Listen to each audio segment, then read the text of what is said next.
Hernán Cortés, Moctezuma y la conquista de México Tenochtitlan. Antes de entrar en el fondo de nuestro vídeo de hoy, parece oportuno dejar por sentado un par de premisas. Primero, os invito a todos los que os acerquéis a cualquier relato de la historia pasada a que no lo analicéis con los ojos del siglo XXI, ya que si lo hacéis, no vais a entender nada. Dicho de otro modo, no podemos analizar ni por supuesto extraer conclusiones de lo ocurrido hace 500 años si no entendemos la realidad de aquella época. Un suceso histórico pasado no es posible entenderlo si no conocemos el contexto en que se produjo. Por ello, os invito a intentar acercaros a la época de la conquista en todas sus vertientes. Segundo, relacionado con lo anterior, es que en este vídeo no intentamos justificar ni menospreciar la actitud de Hernán Cortés. Simplemente nos acercamos a una de las páginas más fascinantes de la historia universal: el descubrimiento y posterior conquista del Nuevo Mundo, encarnado en el Imperio Mexica, que sin duda fue el mayor de toda América. Y todo ello se lo debemos a dos hombres y una mujer. Me estoy refiriendo a Hernán Cortés, al güey Tlatoani Moctezuma y a una mujer que resultó decisiva en la conquista de México Tenochtitlan, la controvertida Malinche, o para los españoles Doña Marina. Estos tres personajes jugaron un papel fundamental en la conquista del Nuevo Mundo. Hernán Cortés de Monroy y Pizarro Altamirano, como era su nombre completo, nació en la localidad extremeña de Medellín, en una familia hidalga y por ello con cierto poder económico. Siendo aún muy joven, fue enviado a estudiar a Salamanca y existen dudas si llegó a terminar su licenciatura en leyes o simplemente asistió a algunos cursos. En todo caso, es muy claro que manejaba conceptos jurídicos y conocía sus significados. En la mente de Hernán Cortés siempre se dibujaba el Nuevo Mundo y apenas con 19 años se enroló rumbo a Cuba bajo el mando del gobernador Diego Velázquez, con quien posteriormente tendría graves problemas de obediencia. Una vez en La Española y Cuba, Hernán Cortés fue adquiriendo prestigio y una buena mano para los negocios, llegando a hacerse con un importante patrimonio gracias a sus plantaciones y otras empresas. No obstante su buen hacer en los negocios y en el trato con sus paisanos, su mente seguía puesta en un lugar que muchos hombres habían oído hablar. Se trataba de Tenochtitlan, el corazón del Imperio Mexica. El gobernador de Cuba, Diego Velázquez, era la persona a quien Hernán Cortés debía convencer para iniciar su viaje hacia el Imperio Mexica. Sin embargo, el gobernador solo le permitía viajar por la costa sin posibilidad de entrar en territorio ignoto. La paciencia de Hernán Cortés se iba agotando y en uno de esos viajes permitidos por la costa decidió adentrarse definitivamente buscando la ansiada Tenochtitlan, sin la consiguiente aprobación de Diego Velázquez. La expedición de Cortés desde Cuba a Tenochtitlan estaba compuesta por 11 naves, 518 infantes, 16 jinetes, 13 arcabuceros, 32 ballesteros y 110 marineros, además de algunos indios, caballos y auxiliares de tropa. Detallamos la tripulación ya que se ha especulado mucho sobre cuál fue la fuerza real de Cortés cuando llega a la capital mexica, y es evidente que con las tropas que llevaba nunca pudo por sí solo tomar Tenochtitlan, pero eso ya lo veremos más adelante.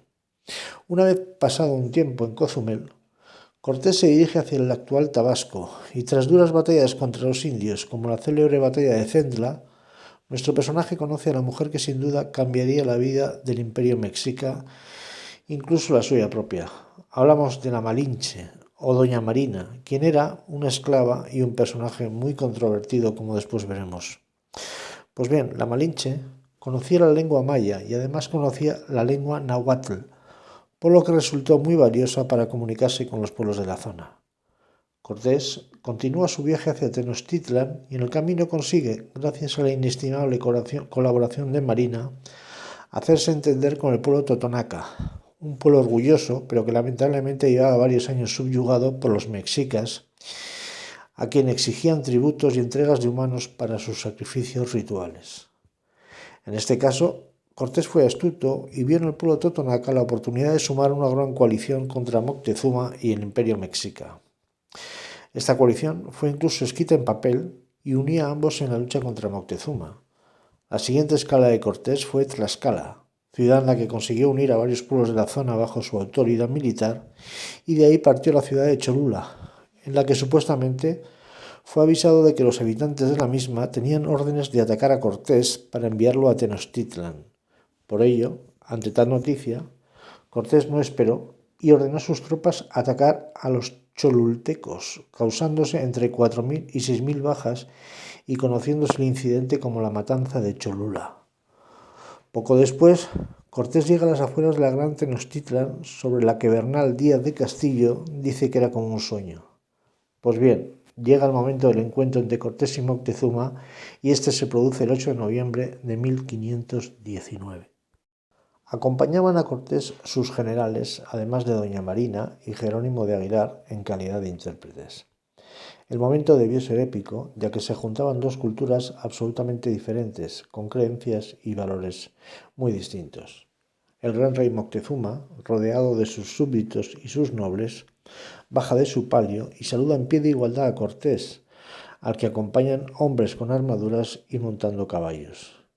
Imposible describir el momento. Una vez hecho el intercambio de regalos entre los dos ilustres, Moctezuma, sin saber muy bien por qué, hospeda a Cortés y a sus generales en el palacio que un día fue de su padre.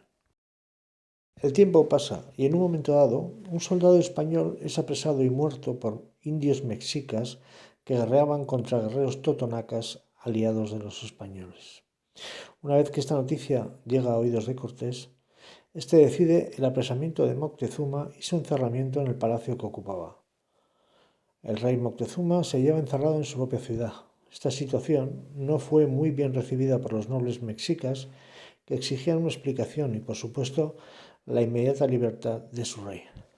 Mientras tanto, un enviado del gobernador Diego de Velázquez, llamado Pánfilo de Narváez, se dirigía a Tenochtitlan con el objeto de apresar a Cortés por su desobediencia a las órdenes impartidas de no entrar en el interior y limitarse a bordear la costa. Una vez advertido de la noticia, Cortés decide partir en busca de Pánfilo de Narváez, dejando al mando de sus hombres en Tenochtitlan a uno de sus más bravos generales, Pedro de Alvarado. El resultado del encuentro entre Pánfilo de Narváez y Cortés no pudo ser peor para el primero. Cortés capturó rápidamente a Narváez e invitó a sus leales a que se unieran a él, enseñándoles piezas de oro y hablándoles de la riqueza de Tenochtitlan. Fue suficiente. La mayoría de las tropas de Narváez se unieron a Cortés y Pánfilo, junto con sus escasos seguidores, puso rumbo a Cuba. Poco después, Cortés entró de nuevo en Tenochtitlan y consiguió finalmente tomar la capital mexica, pero esto lo veremos más adelante. Después de vivir en México durante varios años, Cortés viaja a España y finalmente fallece un 2 de diciembre de 1547, aún con la idea de volver a su querida América. Moctezuma Xocoyotzin. Como no podía ser de otra manera, Moctezuma provenía de una familia de nobles mexicas y su reinado fue el que dio mayor extensión territorial al pueblo. Fue educado como guerrero y sacerdote y en ambas facetas consiguió éxitos contra los pueblos que amenazaban el imperio mexica y en especial contra los habitantes de los actuales Oaxaca y Guerrero. Su política fue bastante elitista, ya que prestigiaba a la nobleza en perjuicio de la gente más humilde. Después de diversas hambrunas ocurridas en México, Moctezuma decidió aumentar los tributos de los pueblos sometidos, a la vez que aumentar igualmente los sacrificios humanos con el fin de conseguir mejores cosechas. Hay que entender que las víctimas habituales de estos sacrificios eran siempre esclavos de los pueblos sometidos. La mayoría de las decisiones políticas adoptadas por Moctezuma se centraban en aumentar y prestigiar su poder, así como el de la nobleza mexica, y sofocar a sangre y fuego las rebeliones que se producían en los pueblos tributarios de Tenochtitlan. Moctezuma comenzó su reinado estableciendo una política diplomática respecto de otros grandes pueblos con el fin de evitar guerras y conflictos armados. De hecho, algunos señores de otros pueblos como Cholula o Tlaxcala asistieron a la ceremonia de su coronación. No obstante todo ello, las rebeliones de pueblos como los tepanecas, Chalco o Xochimilco continuaron y Moctezuma hubo de sofocarlas con grandes matanzas. Alguna que otra batalla fue perdida por Moctezuma, en concreto la gran batalla de Atlisco, que sin que ello supusiera la pérdida de poder para él mismo. Su muerte aún refleja algunas dudas. Según la opinión más extendida, ella fue provocada por las heridas producidas por el lanzamiento de una piedra o quizás una flecha contra el palacio en que se encontraba preso, intentando acallar a su pueblo. Según testimonios de los mexicas, Moctezuma ya habría muerto cuando se asomó la azotea del palacio. En resumen, el reinado de Moctezuma puede caracterizarse por el férreo control de su poder, contentando a sus nobles en perjuicio del pueblo llano y sofocando en la medida de lo posible cualquier insurrección armada de los pueblos sometidos al imperio mexica. La toma de Tenochtitlan. Como ya explicábamos anteriormente, Cortés había partido al encuentro con Pánfilo de Narváez y presentar batalla para evitar su apresamiento, así como había exigido Diego Velázquez. No obstante, la historia no salió bien, y las tropas que seguían a Narváez se pusieron del lado de Cortés y tras una breve escaramuza sin apenas heridos, el enviado de Diego Velázquez decidió volver por donde había venido. Así, Cortés, con unos cientos de indios y los hombres robados a Narváez, vuelve a Tenochtitlan. Mientras esto ocurría entre Narváez y Cortés, en Tenochtitlan la situación era bastante compleja. Como ya indicamos, Pedro de Alvarado, que había sido puesto al frente de las tropas españolas en la capital mexica, descubre que en la festividad de Toxcatl, fiesta ceremonial mexica, se estaba urdiendo un complot entre la nobleza mexica, aprovechando la ausencia de Cortés, con el fin de apresar a los españoles, desarmarles y sacrificarles. En un momento dado, y a indicaciones de Pedro Alvarado, se cerraron las puertas, entradas y salidas del templo mayor donde se celebraba la fiesta, y una vez se encontraba todo encerrado, comenzó una sangría que terminó con la muerte de todos los nobles e hijos de nobles del pueblo mexica, que celebraban su fiesta de Tezcatl, dando lugar a lo que más tarde se conoció como la matanza del templo mayor.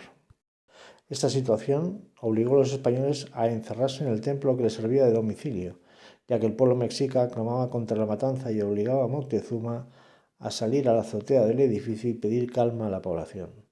Sin embargo, el pueblo indignado y enardecido clamaba contra los españoles y su propio rey Moctezuma, al que ya no reconocían.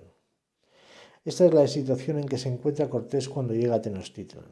Poco después de su llegada, acontece la muerte de Moctezuma, bien por mano de los españoles, bien por su propio pueblo, y la situación se hace absolutamente insostenible, con el palacio cercado, sin agua ni alimentos.